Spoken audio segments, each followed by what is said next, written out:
Hi my dear friends and families, welcome to Sislin's Cookery.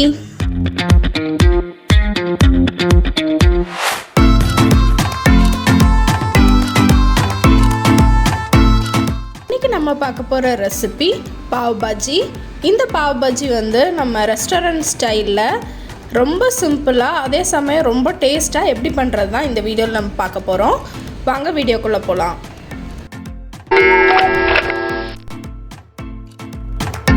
Pav Baji பண்ணுறதுக்கு first ஒரு குக்கரில் 3 உருளைக்கிழங்கு நல்லா தோலெல்லாம் எடுத்துட்டு க்யூப்ஸாக வந்து கட் பண்ணி வச்சுருக்கேன். அதை ஆட் பண்ணிக்கிறேன். அப்புறமா ஒரு 3 பெரிய சைஸ் கேரட் எடுத்திருக்கேன். அதையும் வந்து க்யூப்ஸாக தான் கட் பண்ணியிருக்கேன்.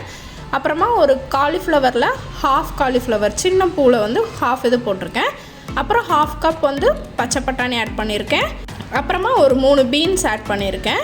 எல்லாத்தையும் ஆட் பண்ணிவிட்டு இந்த காய் வேகிறதுக்கு ஏற்ற மாதிரியான தண்ணி வந்து நான் ஆட் பண்ணிக்கிறேன். ஒரு 1.5 டம்ளர் தண்ணியை நான் ஆட் பண்ணியிருக்கேன்.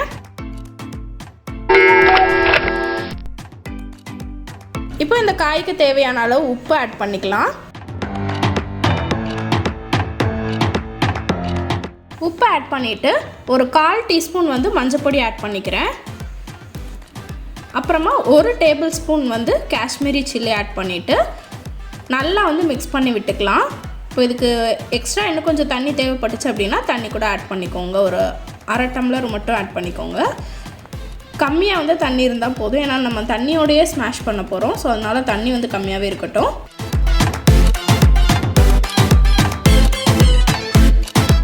இப்போ குக்கரை மூடிட்டு ஒரு நல்லா 4 விசில் வந்து விட்டு வேக வச்சு எடுத்துக்கலாம். 4 விசில் வந்து காய் நல்லா வந்து வெந்துடும். ஸோ அதனால் 4 விசில் வச்சுருக்கேன். அப்புறமா ஒரு கடாய் எடுத்துக்கிறேன். அதில் வந்து ஒரு 2 டேபிள் ஸ்பூன் வந்து பட்டர் ஆட் பண்ணிக்கிறேன். இது நீங்கள் ஆயில் ஆட் பண்ணணுன்னாலும் ஆட் பண்ணிக்கலாம். நான் வந்து 2 டேபிள் ஸ்பூன் வந்து பட்டர் ஆட் பண்ணியிருக்கேன். அப்புறமா ஒரு 1 டீஸ்பூன் வந்து ஜீரகம் ஆட் பண்ணிக்கிறேன்.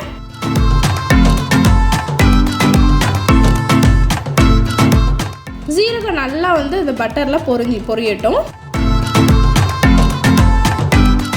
நல்லா பொரிஞ்சதுக்கப்புறமா 2 பெரிய சைஸ் வெங்காயத்தை வந்து நான் குட்டி குட்டியாக சாப் பண்ணி எடுத்து வச்சுருக்கேன். அதை ஆட் பண்ணிக்கிறேன். ஆட் பண்ணிவிட்டு அந்த பட்டரில் நல்லா வந்து டாஸ் பண்ணி விட்டுக்கலாம். அப்புறமா ஒரே ஒரு பச்சை மிளகாய் எடுத்திருக்கேன். அதையும் சேர்த்து ஆட் பண்ணிக்கிறேன். நான் பாப்பா சாப்பிடுவான்றதுனால கொஞ்சம் காரம் கம்மியாக போட்டிருக்கேன். நீங்கள் இன்னும் வேணும் அப்படின்னா பச்சை மிளகா இன்னும் எக்ஸ்ட்ரா ஆட் பண்ணிக்கோங்க. அப்புறமா 1 டீஸ்பூன் வந்து இஞ்சி பூண்டு பேஸ்ட் ஆட் பண்ணிக்கிறேன்.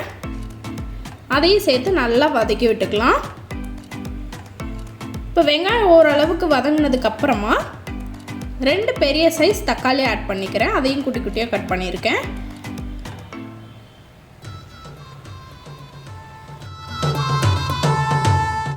ஸோ தக்காளி நல்லா மசிஞ்சு வேகிற அளவுக்கு நம்ம மூடி போட்டு வேக வச்சுக்கலாம். இப்போ பார்த்திங்கன்னா தக்காளி நல்லா மசிஞ்சு வெந்துருச்சு. இந்த ஸ்டேஜில் 1 டேபிள் ஸ்பூன் வந்து மல்லிப்பொடி ஆட் பண்ணியிருக்கேன். ஒரு 1/2 டீஸ்பூன் வந்து மிளகாய்த்தூள் ஆட் பண்ணியிருக்கேன். அப்புறமா 2 டீஸ்பூன் வந்து காஷ்மீரி மிளகாய்த்தூள் வந்து ஆட் பண்ணிக்கிறேன். அப்புறமா பாவ் பாஜி மசாலா இருக்குல்ல, இது வந்து நம்ம சூப்பர் மார்க்கெட்லேயே கிடைக்கும். ஸோ அந்த பாவ் பாஜி மசால் வந்து ஒரு 3 டீஸ்பூன் வந்து நான் ஆட் பண்ணிக்கிறேன்.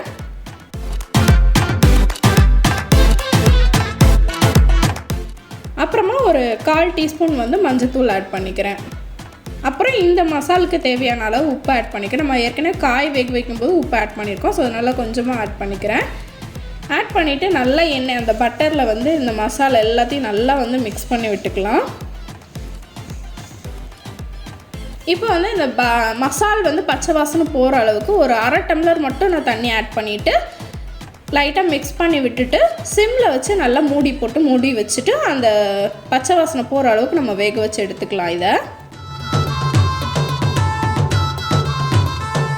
ஸோ கொஞ்சம் சிம்லேயே இருக்கட்டும். ஏன்னா தண்ணி வந்து நம்ம கம்மியாக தான் ஆட் பண்ணியிருக்கோம்.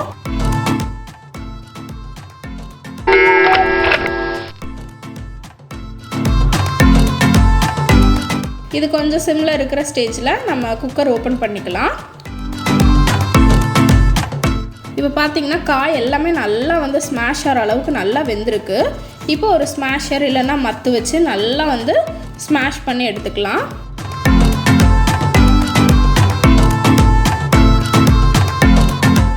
நம்ம வந்து தண்ணி வந்து கம்மியாக ஆட் பண்ணியிருக்கிறதுனால அந்த தண்ணியோடைய சேர்த்து நான் மிக்ஸ் பண்ணிக்கிறேன். ஒருவேளை உங்களுக்கு தண்ணி கூடிருச்சு அப்படின்னா தண்ணி வந்து தனியாக எடுத்து வச்சுட்டு அதுக்கப்புறம் நம்ம வந்து ஸ்மாஷ் பண்ணணும். இப்போ நம்ம ரெடி பண்ணி வச்சுருந்த அந்த மசால் பார்த்திங்கன்னா பட்டர்லாம் நல்லா வெளியில் வந்து பிரிஞ்சு வந்திருக்கு. இந்த ஸ்டேஜில் வந்து நம்ம ஸ்மாஷ் பண்ணி வச்சுருந்த வெஜிடபிள்ஸ் வந்து நம்ம ஆட் பண்ணிக்கிறோம். ஆட் பண்ணிவிட்டு அந்த குக்கரில் கொஞ்சம் லைட்டாக வந்து தண்ணி ஆட் பண்ணி அதையும் சேர்த்து நான் வந்து ஆட் பண்ணிக்கிறேன். கொஞ்சமாக தான் ஆட் பண்ணியிருக்கேன் தண்ணி. ஸோ இப்போ எல்லாத்தையும் வந்து ஒன்று சேர நம்ம வந்து நல்லா மிக்ஸ் பண்ணி விடணும். மிக்ஸ் பண்ணி விட்டு சிம்லே வச்சு நல்லா வந்து கொதித்து அந்த மசாலா இந்த வெஜிடபிள்ஸ் எல்லாம் வந்து நல்லா ஜெல்லாகிற அளவுக்கு நம்ம வந்து மிக்ஸ் பண்ணி விட்டுட்டு இப்போயும் வந்து லைட்டாக அந்த ஸ்மாஷர் வச்சு நம்ம தக்காளி வெங்காயம்லாம் ஸ்மாஷ் பண்ணல. ஸோ அதை எல்லாத்தையுமே சேர்த்து வந்து நல்லா வந்து ஸ்மாஷ் பண்ணி எடுத்துக்கலாம். பார்த்திங்கன்னா இந்த ஸ்டேஜில் வந்து இருக்கணும். ஸோ இதுக்கு நீங்கள் வந்து ஃப்ளாட்டாக இருக்கிற மாதிரி கடாய் எடுத்துக்கோங்க. இப்படி இல்லைன்னா தோசை கல் இருக்குல்ல, அதில் கூட வந்து கம்மியாக பண்ணுறீங்கன்னா தோசை கல்லில் கூட பண்ணலாம். ஸோ அப்போ வந்து ஸ்மாஷ் பண்ணுறதுக்கு நல்லா ஈஸியாக இருக்கும்.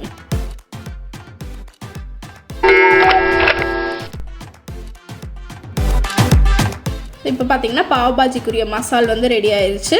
அடுத்து நம்ம ஒரு பேன் எடுத்துக்கலாம். இதில் வந்து இந்த பாவ் பன்ஸ் இருக்குல்ல, அந்த பாவ் பன்ஸை வந்து நம்ம பட்டரில் டோஸ்ட் பண்ணி எடுத்து வச்சுக்கலாம்.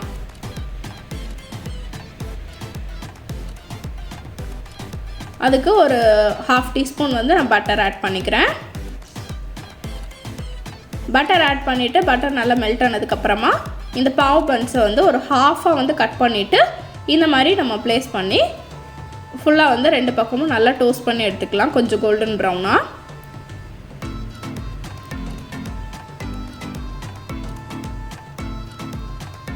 இந்த பாவ் பாஜி வந்து நம்ம ஈவினிங் ஸ்நாக்ஸாக சாப்பிட்லாம், இல்லை மார்னிங் பிரேக்ஃபாஸ்ட்டாக கூட சாப்பிட்லாம்.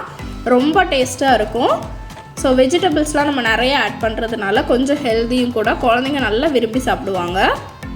நம்ம காரம் வந்து காஷ்மீரி சில்லி தான் அதிகமாக போட்டிருக்கோம். ஸோ அதனால் காரம் அவ்வளோவா இருக்காது.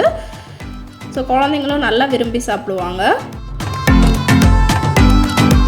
ஸோ இப்போ வந்து பன்னை வந்து 2 பக்கம் நல்லா டோஸ்ட் பண்ணி எடுத்தாச்சு. அவ்வளோதான், பிளேட்டிங் வந்து பண்ணிடலாம்.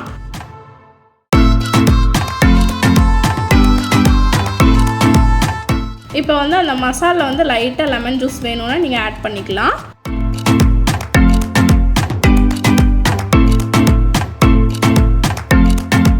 ஸோ சூப்பரான ஒரு டேஸ்டியான பாவ் பாஜி ரொம்ப சிம்பிளாக அட்டகாசமாக ரெடி ஆகிருக்கு.